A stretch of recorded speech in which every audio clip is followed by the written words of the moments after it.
What's up, guys? This is the Red Frost coming at you from Dallas, Texas. As you can see, it is a miserable day. Well, I shouldn't say it's a miserable day. I like days like this, honestly. They break up the monotony of sunny days, especially the really hot ones that I can't stand. I hate hot days. I think I've said that before in a previous video.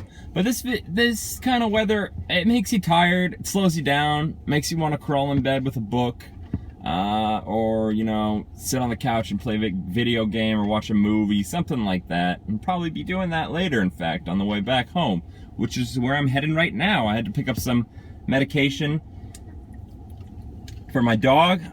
She is having all sorts of problems in Texas.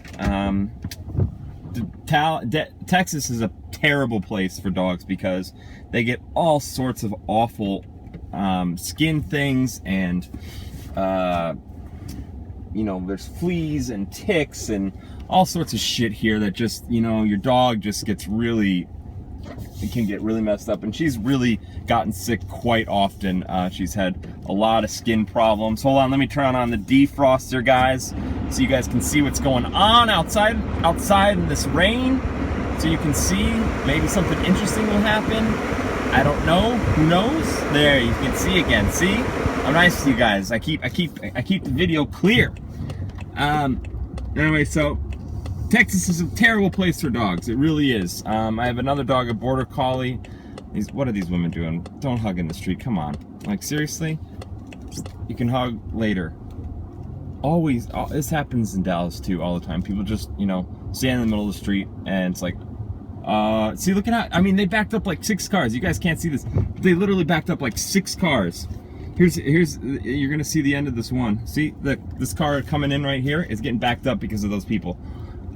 Anyway, so doing another 535 in an issue. I believe this is number 5, but this is a little bit more serious one, guys. I did a little video on, you know, my sympathy for the French people that I posted last night, and I don't know if you saw it or not, but basically this is rolling off of that issue because everybody's talking about France.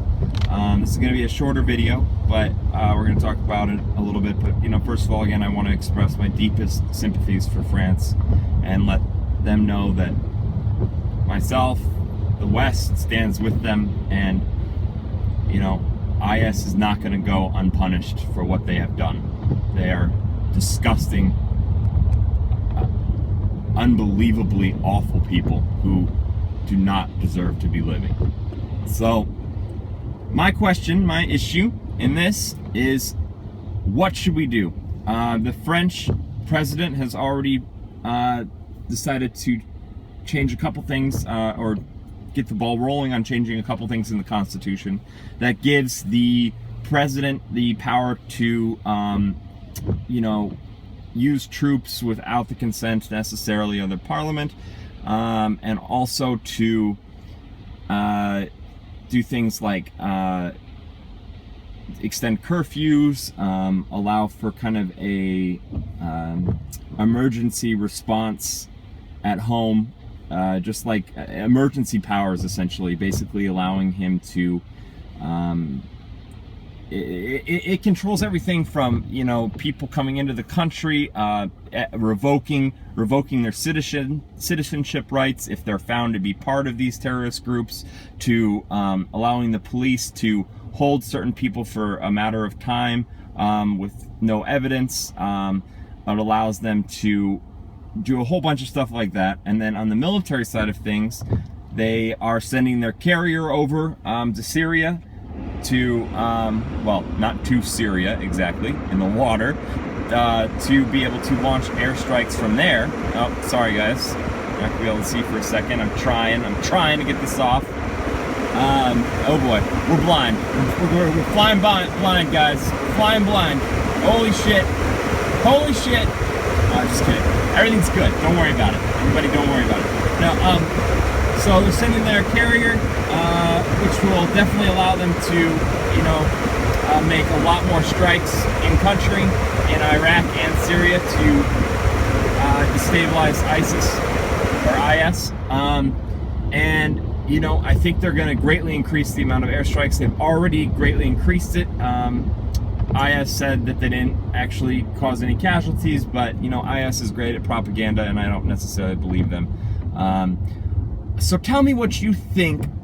What is the strategy we need to do to defeat IS? What needs to happen so these kinds of things do not happen anymore to Western nations, nations that are democracies, to nations that, you know, have their people, innocent people are not dying and they're not getting killed. You know, yes, you know, America, Western nations, NATO, they have dropped bombs and they have killed civilians. This is by accident. You know, these are no mean on purpose. So to say, oh well, you know, America kills civilians too, and France kills civilians too. They drop bombs on civilians all the time.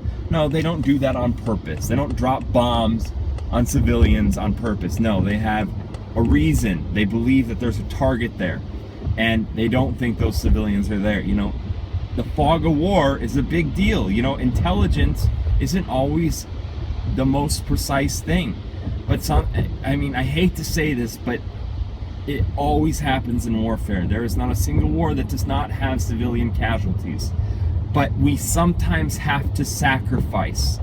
And I know this is a terrible thing to be saying, but we have to sacrifice in order to get rid of a far worse thing.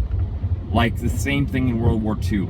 You know, many civilians died. But we had to remove Adolf Hitler from power. What he was doing, the detention camp, I mean, the Holocaust, that kind of stuff, you have to make a stand, and we have to do the same thing against IS. So what do you guys think we should do? What do you think the best way forward is? My idea, I believe that, you know, we've had numerous US generals look at it and they said, you know, troops on the ground isn't going to make a big difference. And I'm in agreement. You know, I believe that the countries in that area need to be committing ground troops. Turkey needs to get involved and stop. You know, Turkey has been fighting the Kurds, and they need to stop fighting the Kurds. They need to really be fighting the enemy that's causing the most problems, and that's IS. And I know the Kurds have been a problem for them, but still, that's a fight for another day. And that's still an issue I think we should debate and we should talk about, because I mean, I love the Kurds, and I think they have fought the hardest against ISIS. They deserve praise for what they've done. And but so my idea is there should be more special forces units on the ground, like from the US. This is from a US perspective. This is what I'm saying the US should do. There should be more special forces on the ground. Again, that's not really called boots on the ground. Boots on the ground is when conventional forces really hit the ground. But more special forces on the ground so you can better acquire targets with active intelligence that is real time. You know, it's not delayed. It's not, well, we heard this report from a Kurdish fighter, you know, 5 hours ago. No, they can laze targets, you know, so they can get an accurate bomb strike to come in, you know. And I think these soldiers should go in squad-sized elements so they can engage in actual fighting as well if need be. You know, they can be on the front lines and be fighting. You know, they don't have to be further back. I think there needs to be significant training for Kurd forces and rebels fighting IS, even though the training fell apart for I guess we trained like 500 and some odd rebel soldiers who wanted Assad gone and had no affiliation with any jihadi group. And unfortunately, only 5 of them are still there, which is terrible. But they said arming the forces that we know we can trust is a good way forward. So I think that's good. There definitely needs to be, you know, more people involved. And again, I'm talking about there needs to be more soldiers. There needs to be a ground force. We cannot win this war without a ground force. That is without a doubt. And the ground force, I think, needs to come from more of the local population. I think special forces, though, can greatly be needed and used to phenomenal success. Sorry guys, I'm trying to get into this really hard spot, but it's an awesome spot because I basically don't have to just, you know, I don't want anybody dinging up my car, my brand new car, which I love very much, and that I can make videos for you guys in. So otherwise it wouldn't be called 535 and an issue. It would be called something else, like old beat up car and an issue. So anyway, more special forces on the ground for sure. And then I think, you know, yeah, we need to have as many airstrikes as we can have going, and we need to be training and equipping forces. The Iraqi army needs to be, I mean, they need to learn how to fight. You know, they basically just, I can't remember the city name. I apologize, guys, right now, but it was it was a recent battle that the Iraqi forces, with the help of militias, retook the city, but they basically abandoned the city without even fighting, really. The Iraqi forces right now are kind of a joke, minus some special forces elements that, you know, were trained by U.S. personnel. So they need to be trained up. They need to be equipped.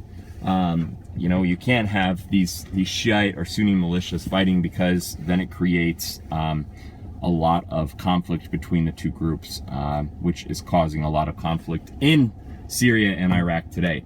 So I think there needs to be more special forces, a lot more training of the ground forces, equipping them with heavier weapons, especially the Kurds, because you can trust the Kurds.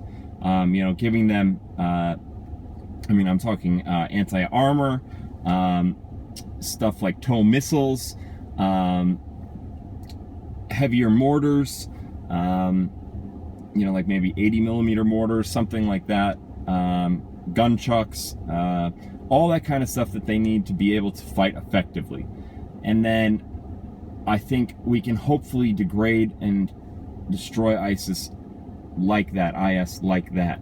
Now there is going to have to be ground forces going in, and you know, Russia right now wants to play ball. They want to destroy IS just as much as we do, because they know so many of their citizens have gone over there to fight with IS, and they know they'll be coming home, and they might bring this with them and cause a lot of problems in Russia for them. So Russia wants them gone too, and so there can be a friendship there. We can use the Russians and their help, but we need to figure out the Assad thing. The Assad, if he stays or does he go, is the holdup. Otherwise, we'd be working together. And frankly, right now, I would say the best thing to do would be, okay, we back Assad, but we say he needs to be gone and new elections started immediately after this conflict is over. And hopefully the rebels can accept that and say, okay, as long as Assad steps down as soon as this conflict is over, and he uses his soldiers right now only to fight IS, that this will be a viable strategy. So basically the rule is, okay, Assad goes right after this war is over, and groups from all sides, except the extremist jihadis, will get to determine how the next president will be chosen, you know, by popular election, or if there's going to be, you know, a governing body instead of a president. So maybe if we can develop something that works and Russia agrees to, then we have a very powerful ally in Russia. And I believe, you know, they have ground troops. You know, Russia has ground troops on the ground. Again, these are more special forces, more support groups, but they do have some soldiers fighting in the front lines. So they are very useful. If we could just be friends for this, you know, and I know on so many issues like Ukraine we're not, but we could make a huge headway. So tell me what you guys think. Tell me your strategy, what we should do, how we should get them out. We need them gone. That is obvious. My sympathy, my condolences to France, and I hope peace will reign for a very long time after this. Alright guys, enjoy the rest of your day. Enjoy the weather, whether it's raining like it is here, snowing or sunny, because it's the weather. You can't control it. You might as well enjoy it. You guys have a great day. Comment, like. I'll take any comments, bad or good. I want to do better at this. I want to have some people watching my videos. So, yeah, even if you hate what I'm saying, tell me. And, you know, I will respond to you personally. I promise. I will respond to any comments personally. All right, guys, take care.